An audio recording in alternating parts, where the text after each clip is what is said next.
Baik, Assalamualaikum warahmatullahi wabarakatuh. Kami dari kelompok 1 ingin mempresentasikan dengan judul perkembangan teori atom. Terlebih dahulu perkenalan, nama saya Salamatul Zahra. Kemudian ini teman saya. Nama saya adalah Abdul Halim Amran. Nama saya Siti Nurfanisa. Nama saya Naila Sadatul Syarifah. Sebelum pembahasan tentang perkembangan teori atom, terlebih dahulu saya akan menjelaskan tentang pengertian atom. Nah, nama atom sendiri berasal dari bahasa Yunani, yaitu atomos, diperkenalkan oleh Demokritus, yang artinya tidak dapat dibagi lagi atau bagian terkecil dari materi yang tidak dapat dibagi lagi. Kemudian, konsep atom yang merupakan penyusun materi yang tidak dapat dibagi lagi, yaitu pertama kali diperkenalkan sejak tahun 400-an. Nah, oleh ahli filsafat Yunani dan India.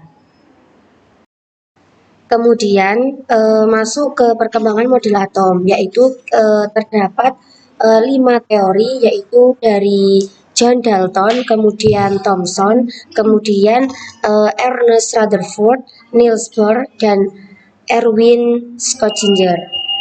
Yang pertama yaitu dari teori atom Dalton.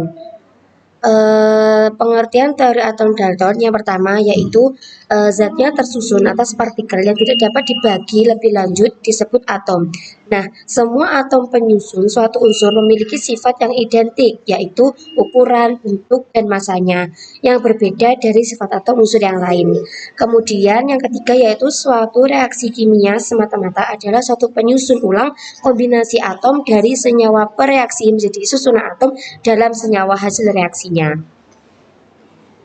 Nah, dari teori atom Dalton ini terdapat kelebihan dan kelemahannya. Yang pertama yaitu kelemahan teori atom Dalton, yaitu tidak dapat menjelaskan sifat listrik materi, kemudian tidak dapat menjelaskan atom-atom yang saling berikatan, tidak dapat menjelaskan perbedaan antara atom unsur yang satu dan unsur yang lainnya, kemudian tidak dapat menjelaskan sifat-sifat magnetik.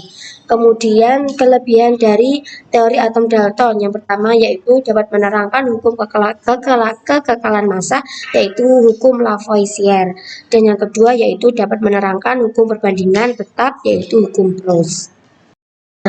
Kemudian tidak lama setelah teori atom Dalton ini ditetapkan, Sir Humphrey Davy ini menemukan metode elektrolisis, yaitu bagaimana cara menguraikan senyawa menjadi unsur-unsurnya dengan bantuan arus listrik. Nah, dengan metode baru itulah akhirnya mereka menemukan bahwa atom mengandung muatan listrik. Kemudian penemuan elektron. Penemuan elektron ini diawali dengan ditemukannya tabung katode oleh William Crookes. Hasil-hasil eksperimen Crookes dapat dirangkum sebagai berikut. Yang pertama yaitu partikel sinar katode bermuatan negatif sebab tertarik oleh pelat yang bermuatan positif. Kemudian partikel sinar katode mempunyai massa sebab mampu memutar baling-baling dalam tabung. Kemudian partikel sinar katode itu dimiliki oleh semua materi sebab semua bahan yang digunakan yaitu berbentuk padat, cair, dan gas, yang mana menghasilkan sinar katode yang sama. Kemudian dalam penemuan elektron yaitu ditemukan oleh Thomson sekitar tahun 1900-an. Nah, mengamati dua plat elektroda dalam tabung vakum. Kemudian sinar-sinar yang keluar dari katoda tersebut yaitu dinamakan sinar katoda. Nah, tabung vakum tadi itu dinamakan tabung sinar katodanya. Nah, sinar katoda ini dibelokkan oleh muatan listrik yang mana akan mengarah ke kutub positif. Nah, fakta ini menjadi landasan bagi Thomson untuk menyimpulkan bahwa sinar katoda sebagai arus partikel bermuatan negatif yang dinamakan elektron. Kemudian penemuan proton. Nah, penemuan proton ini ditemukan oleh Eugen Goldstein pada tahun 1886, yang mana beliau mengembangkan eksperimen Thomson. Nah, tabung Crookes seperti gambar tersebut diisi gas hidrogen dengan tekanan rendah. Nah, bagian katoda itu dilubangi maka terbentuk berkas sinar terusan. Nah, sinar terusan itu bergerak menuju katodanya, maka disimpulkan bahwa sinar terusan bermuatan positif. Sinar terusan itu sama dengan ion hidrogen, yang mana ion hidrogen itu terbentuk akibat gas hidrogen bertumbukan dengan sinar katodanya. Kemudian untuk penjelasan teori atom Thomson akan dilanjutkan oleh rekan saya. Yang kedua, pengertian teori atom Thomson pada tahun 1898. Yang pertama, teori atom Thomson menyatakan bahwa atom merupakan bola padat bermuatan positif dengan elektron tersebar di permukaannya, sehingga teori ini juga banyak dikenal sebagai teori Rotiki-Smith. Yang kedua, pada atom netral jumlah muatan listrik negatif sama dengan jumlah muatan listrik positif. Yang ketiga, massa elektron jauh lebih kecil dibandingkan dengan massa atom. Bisa dilihat di PPT tersebut bahwa terdapat elektron-elektron yang di atas proton, yaitu seperti Rotiki-Smith. Dan teori ini ada kelebihan serta kekurangannya, yaitu kelebihannya adalah membuktikan adanya partikel lain yang bermuatan negatif dalam atom, berarti atom bukan merupakan bagian terkecil dalam suatu unsur. Yang kedua, kelemahan teori atom Thomson. Kelemahannya adalah model Thomson ini tidak dapat menjelaskan susunan muatan positif dan negatif dalam bola atom tersebut. Selanjutnya, teori ketiga yaitu teori Ernest Rutherford, yaitu pada tahun 1871 sampai 1937. Hasil penelitian Rutherford sekaligus menggantikan model atom Thomson. Rutherford mengajukan model atom yang menyatakan bahwa atom tersusun dari inti yang bermuatan positif dikelilingi oleh elektron-elektron yang bermuatan negatif, seperti planet mengelilingi matahari.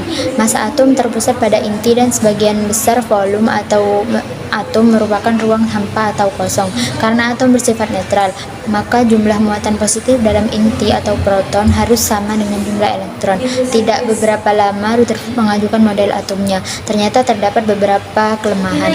Model atom Rutherford bersifat tidak stabil karena bertentangan dengan hukum fisika klasik Maxwell. Itu dapat dilihat di slide PPT. Ada gambar A serta gambar B. Selanjutnya, berdasarkan fakta-fakta yang didapatkan dari percobaan tersebut, Rutherford mengusulkan model atom yang dikenal dengan model atom, yaitu atom yang terdiri dari inti atom yang sangat kecil dan bermuatan positif, dikelilingi oleh elektron yang bermuatan negatif. Rutherford menduga bahwa di dalam inti atom terdapat partikel netral yang berfungsi mengikat partikel-partikel positif agar tidak saling tolak-menolak. Selanjutnya, kelebihan teori Rutherford. Yang pertama, membuat hipotesa bahwa atom tersusun dari inti atom dan elektron yang mengelilingi inti Rutherford. Rutherford menduga bahwa di dalam inti atom terdapat partikel netral yang berfungsi mengikat partikel-partikel positif agar tidak saling tolak-menolak. Berdasarkan hasil percobaan hamburan partikel alfa, Rutherford mengemukakan gagasannya tentang struktur atom. Penemu struktur atom menyatakan bahwa atom terdiri atas inti atom dengan elektron yang berputar mengelilinginya dalam lintasan atau orbit yang dibayangkan, seperti tata surya di mana inti atom sebagai matahari dengan elektron-elektron sebagai planet yang berputar mengelilingi matahari tersebut, yaitu disebut model atom tata surya. Selanjutnya, kekurangan teori atom Rutherford. Kurangnya adalah tidak dapat menjelaskan mengapa elektron tidak jatuh ke dalam inti atom. Berdasarkan teori fisika, gerakan elektron mengitari inti ini disertai pemancaran energi, sehingga lama-kelamaan energi elektron akan berkurang dan lintasannya makin lama akan mendekati inti dan jatuh ke dalam inti. Selanjutnya, teori atom menurut Niels Bohr. Teori atom Bohr merupakan gabungan dari teori kuantum Planck dan teori atom dari Ernest Rutherford yang dikemukakan pada tahun 1911. Bohr mengemukakan bahwa apabila elektron dalam orbit atom menyerap suatu kuantum energi, elektron akan meloncat keluar menuju orbit yang lebih tinggi. Sebaliknya, jika elektron itu memancarkan suatu kuantum energi, elektron akan jatuh ke orbit yang lebih dekat dengan inti atom. Teori atom Bohr berawal dari kelemahan teori atom Rutherford. Kelemahannya yaitu pada lintasan elektron yang disampaikan Rutherford belum sempurna untuk menjelaskan struktur suatu atom dikarenakan dianggap bertentangan dengan teori elektrodinamika klasik Maxwell. Kemudian, Niels Bohr mengembangkan teori tentang spektrum radiasi atom-atom hidrogen dan juga mengembangkan gagasan mengenai keadaan mantap komplementariti bagi mekanika kuantum. Penjelasan Bohr tentang atom melibatkan gabungan antara teori klasik dari Rutherford dan teori kuantum dari Planck. Secara garis besar, teori Bohr mengemukakan bahwa elektron dalam atom bergerak mengelilingi inti pada lintasan-lintasan tertentu dan juga dapat berpindah dari tingkat tinggi ke rendah, yang artinya elektron tidak dapat memancarkan atau menyerap energi. Berikut ada kelebihan atom Bohr. Yang pertama, dapat mengaplikasikan teori kuantum untuk menjawab kesulitan dalam model teori atom Rutherford.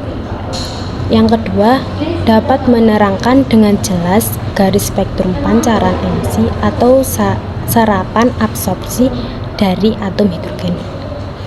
Yang ketiga, dapat menjelaskan bahwa elektron yang beredar mengelilingi inti atom mempunyai lintasan dan energi kulit dengan tingkat energi tertentu.